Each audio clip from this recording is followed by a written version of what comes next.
안녕하세요. 김동섭입니다. 10월 14일 아침 시작하도록 하겠습니다. 지난주 금요일날 미국은 또 상승하면서 다우는 0.97%, 또 나스닥은 0.33%, S&P도 0.61% 오르면서 다우와 S&P는 신고가를 갱신을 합니다. 지난주 금요일날 미국 시장은 실적과 또 생산자 물가지수가 발표가 됐었는데 실적은 이제 은행주 중심으로 나오잖아요. 제일 먼저 상당히 좋게 예상을 상회하는 그런 모습이 있었고요. 그 다음에 생산자 물가지수가 2.8% 나오면서 예상 2.6보다 높게 나왔습니다. 미국 시장이 연착륙이 진행이 되고 있다, 이런 해석을 하고 있죠. 지난주에 소비자 물가지수가 소폭 예상보다 높게 나왔지만 그래도 둔화 양상이 형성되고 있기 때문에 시장은 별 부담을 갖지 않았죠. 문제는 뭐냐면 이렇게 연착륙되거나 이런 모습이 보이면서 금리 인하에 대한 생각이 조금 시장이 다르게 나오고 있는, 그게 이제 특징이라고 보시면 되는데요. 특히 FMC 의사록이 발표됐을 때 일부 의원들은 금리 인하폭을 축소를 지지했던 부분이 있습니다. 이게 무슨 얘기냐면 그 내용 중에 하나가 뭐냐면 너무 이르게 너무 많이 해서 문제가 되거나 너무 늦게 너무 적게 인하를 해서 문제가 되지 않겠냐, 뭐 이런 얘기가 있었거든요. 그러니까 완전 상반된 의견이 연준에 존재하고 있다는 거죠. 그것이 지표를 통해서 금리 인하 기대감을 축소시키고 있습니다. 그래서 일부 그 이코노미스트 같은 경우에는 추가 금리를 뭐 단행할 이유가 없다라는 식으로 얘기할 정도고요. 뭐 11월 금리 동결 가능성이 점점 커지고 있습니다. 그렇지만 이거를 자꾸 시장이 이상한 해석을 하는 것 같습니다. 만약 이렇게 해석이 된다면 지금 경기 침체가 될 거기 때문에, 아니면 경기 침체이기 때문에 금리 인하하는 거다라고 해석을 할 수밖에 없는 거거든요. 그러니까 이거는 아무 의미가 없는 거라고 저는 봅니다. 왜냐하면 금리 정상화를 목표, 만약에 이것도 아니고 저것도 아니라면 결론적으로 제롬 파월이 정치적 선택을 했었다, 뭐 이렇게밖에 해석이 안 되는 거거든요. 그래서 지금 나오는 뉴스는 시장을 혼란으로 끌고 가는 것밖에 되지 않는다. 무슨 말이냐면 이 뉴스는 시장에 도움이 안 된다는 겁니다. 어차피 금리 정상화가 목적이죠, 다른 목적은 없었다라고 해석을 해야 되기 때문에 그거에 맞다 그런다면 금리는 동결이 될 수가 없는 거고, 금리는 0.25라도 해야 되는 게 맞다라는 거죠. 저는 지금 금리 인하 안 하려면 결국 침체가 될 거다는 거죠. 지표가 좋은 것도 있고 나쁜 것도 있을 수 있습니다.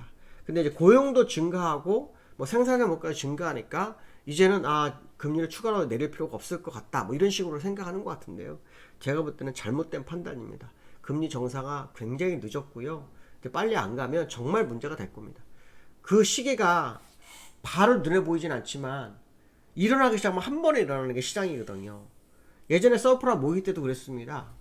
계속 아니라고 우기다가 결국 금리 인하하면서 서프라임이 한순간에 다가왔고, 그것이 1년 사이에 못 버틴 리만 브로스가 파산하면서 주가가 2단 하락하라는 뭐 그런 상황까지 나왔던 2008년도가 있었거든요. 물론 꼭 그거를 답습한다는 보장은 없습니다. 그러나 분명한 것은 뭐냐면 지금 시장에 누군가는 침체가 왔기 때문에 금리를 해야 된다는 생각이 저변에 깔려있는 그런 발언을 하고 있는 거죠. 절대 그건 아니라는 것을 시장에 줘야 됩니다. 왜냐하면 시장은 불안하거나 불확실성이 있으면 못 갑니다. 이건 완전 불안하거나 불확실성을 누군가 양상하는 거거든요. 양산하는 겁니다. 결국은 금리 정상화 목표라는 거를 연준이 시장에 확실하게 답을 줘야 됩니다. 그걸 안 준다면 차후 금리는 안 할 때마다 주가는 흔들릴 확률이 상당히 높다, 그런 생각을 해봐야 될 것 같고요. 이번 주도 대형은행의 실적 발표가 있습니다. 뭐 시장은 대체로 예상치를 상회했을 거다라는 쪽으로 모이고 있고요. 이번 주에는 모건 스탠리, 그다음에 골드만삭스, 뱅크 오브 아메리카가 실적 발표가 있는데요. 일단 은행주들은 항상 뭐 나쁠 상황이 아니라고 좀 판단하고 있기 때문에 뭐 실적이 나쁘지 않을 거고, 이제 빅테크에서 실적이 좋아지는지가 아주 중요하겠죠.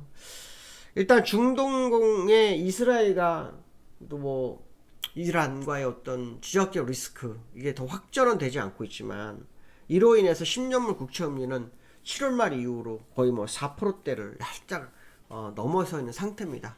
물론 뭐 예전에는 더 올랐어도 문제가 되지 않았지만 어쨌든 이 10년 국채금리가 약간 변화를 주고 있는 것만큼은 사실이다 이렇게 보시면 될 것 같고요. 원달러는 여기에서 뭐 큰 변화는 없었던 걸로 판단이 쓰고 있는데요. 지금 뭐 유가나 원달러나 상당히 그 변동성이 있었던 상황인데, 원달러 1349원이었는데 한번 보겠습니다. 기술적으로 보시면은 나스닥과 다우를 봐야 되는데요.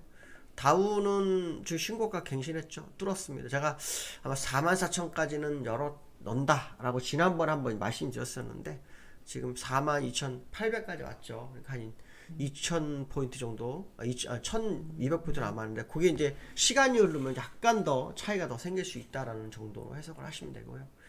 나스닥도 지금 보시면은 요 고점을 넘어서기 시작했죠.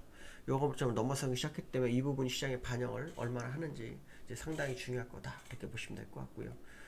국제유가를 좀 볼 필요성이 있는데, 네, 국제유가는 지금 요 근처, 여기가 넘어가면 일단 위험하다. 뭐 물론 완전 100% 위험하진 않습니다. 왜냐하면 어차피 인플레이션 산정은 휘발유 가격만, 유가만 가지고 하진 않거든요.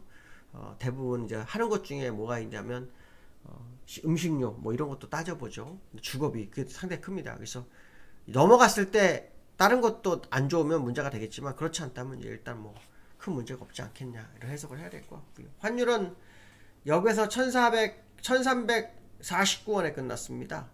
49원에 끝났는데 똑같이 끝났습니다. 그러니까 큰 변화 없었던 뭐 흐름이었다, 뭐 그런 해석을 해봐야 되겠죠. 지난주에 우리나라는 두 가지 이슈가 나왔습니다. 하나는 세계 국채 시장에 우리가 편입이 되면서 내년도 11월에 약 한 70조, 많게는 80조 정도 시장에 유입이 될 거다, 뭐 그런 해석이 있었고요. 그 다음 금요일날 한국은행 금리 인하가 있었습니다. 뭐 시장에서는 피벗 무용론 이렇게 얘기하고 있는데요. 이 금리 인하하게 되면 일반적으로 대출 금리가 낮아져야 되는데 은행이 대출 금리를 내리지 않네요.